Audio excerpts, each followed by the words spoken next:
Hi everybody. This is week 6 in our family counseling class, and this week you're going to focus on writing case notes and using what's referred to as the GARF with families, and I'll talk a minute about what the GARF is. First of all, what I want you to do is to read the 3 authors and 1 client journal article, and it documents a research study that was done to evaluate the consistency between some of the forms that are collected when working with families.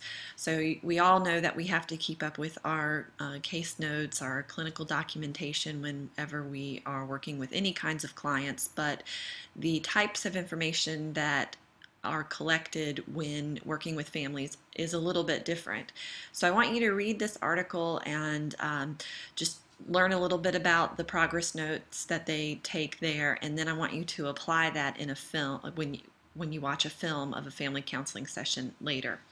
So before I go into that, though, I'm just going to work my way down the list that you see here on the screen. So that what I just mentioned refers to this journal article here. Next, I want you to read what I've written about the GARF and then open the attachment for the PDF file there that will actually show you what the GARF is. So the GARF is the Global Assessment of Relational Functioning, and it is an assessment tool that allows you to come up with a number to quantify how well the family is relating to one another. And the GARF looks at 3 areas of family functioning. They look at problem solving, organization, and the emotional climate of the family. And then based on how the family is doing in those areas, there's an overall number such as 80 or 40 that is assigned to work with the family. And the higher the number, the better the family is functioning. The lower the number, then the worse off that family is in terms of functioning with each other. But this number is helpful because it can signal to other clinicians who might be working with your family or one of the individuals within the family that you're working with. It can signal to them just how well that family's doing. It can also help guide you and direct you towards the kinds of interventions that you're going to use with the family. If a family is very high at that scale, up in the upper 80s, 90s, then they're likely to not really need any kind of intervention at all. But as they get down into the lower 80s and within the 70s, you might consider doing some family psychoeducation interventions, just kind of tweaking what the family is doing, maybe providing some information about a new developmental phase that they're going through and how they can adjust themselves to that. But as you start to drop below that, then the family is going to need more interventions, more actual therapy to help get them through the difficulty that they're experiencing and adapt to whatever it is that's going on within that family. So take a look at this PDF file here, learn a little bit more about the GARF, and then as you watch the film, try to assign a numerical value to the family that you watch there. And as we move down, so here you'll see the family counseling movie that I'm referring to. I want you to go to the library, select the electronic resources tab on the left-hand side of the page, and then from the drop-down database menu, select counseling and psychology. From the list of resources that you'll find on the next page, you're going to select counseling and therapy in video. And then when you're logged into the counseling and therapy in video resource, then you're going to search for the film called Adolescent Family Therapy. And it's a rather long film. It's almost 2 hours, and some of that is experts in the field talking about doing family therapy with adolescents, and I think that you'll find that very interesting. But then there's also clips of a mother-daughter family unit where the adolescent is a bit resistant, and so you'll see not only that family in session, but you'll also see the family counselor talking through her decision making about it. So that's what I want you to use to develop the case note and also assign a GARF number. And then after you've written a case note and assigned the GARF number, then I want you to come back to down here, this link, which takes you to the discussion board for our class, and post your case note and your GARF number there. So the case note itself shouldn't take you too long to write, but the film will take you a bit of time to watch. So you have until midnight of next week to get that in. And if you'll keep in mind that also next week the third and final family observation is due. So the case note and the GARF number will be due in this discussion board, and then your third and final family observation will also be due, and that will be due as an assignment for me. And I'm actually going to click over to that, so I'm going to pause my recording and come back on in a sec. Okay, back on again. Just wanted to show you, I went ahead and posted for week 7, which is next week, September 27th.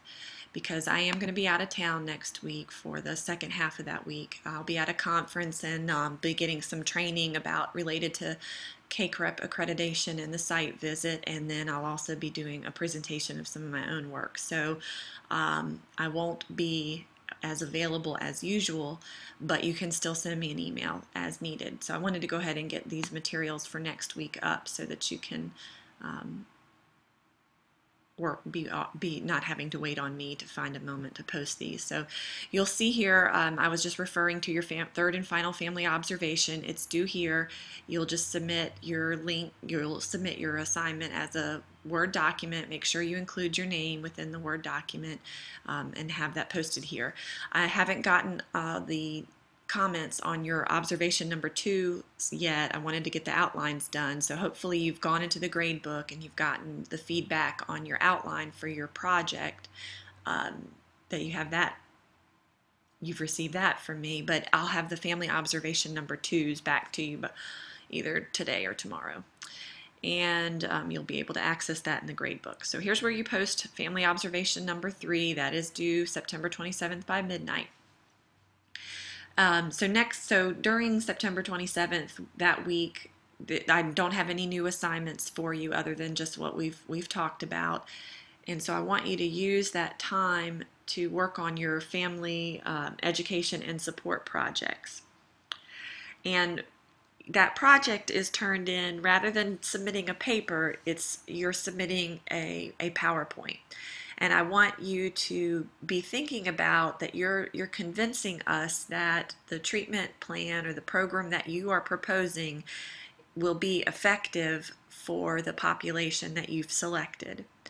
And I want you to narrate your PowerPoint rather than just submitting your PowerPoint. I want you to narrate it in the same way that I'm doing this video right now. It is so easy to use these videos. I've gone through lots of different ways to try to narrate a PowerPoint and put it up on Blackboard, and this is by far the easiest way to do it. Oh, excuse me for that. So you're going to go to Screencast-O-Matic, and there's the link here, and that's the web address here, and then a link for Screencast-O-Matic is below the family observation link. So go to Screencast-O-Matic. You'll have your PowerPoint in the background of the box that Screencast-O-Matic makes for you onto your screen, and from there you'll just hit record and start talking and walk us through your PowerPoint. You can record over and over again as many times as you want. You can pause and restart, collect your thoughts. You can jot down some notes to yourself and read those as you do your recording. You don't have to talk off the cuff, whatever you're most comfortable with. And then what you'll do is upload that link to YouTube, and then you'll come to a discussion board and post the link to your YouTube video of you narrating your project. And that all of this that I'm referring to now is not due until the project is due, and the project is not due until the week after fall break, so that's October 11th. So all I'm wanting you to do next week is to just go in and play around with Screencast-O-Matic, set up a YouTube account if you don't already have one, so that when October 11th rolls around, you're not scrambling to put the final touches on your project, and also learn how to use this new recording tool. But I think it'll be a lot more fun and interesting and informative for you all as a class to listen to each other walk through your PowerPoints in a recording rather than just clicking through the dry, non-narrated slides. So I think everyone will get a whole lot more out of this project and what I want you to learn from each other by having the recording. It really is just a very, very easy, Screencast-O-Matic is very, very easy to use. You will need to just play with it at first, though, like I said, so that you're not scrambling with completing the requirements of the project and then also the PowerPoint. Okay, if you have any questions, send me an email and I'll get back to you as soon as I can. You can also feel free to give me a call if you want to talk through some things or stop by on campus and visit with me.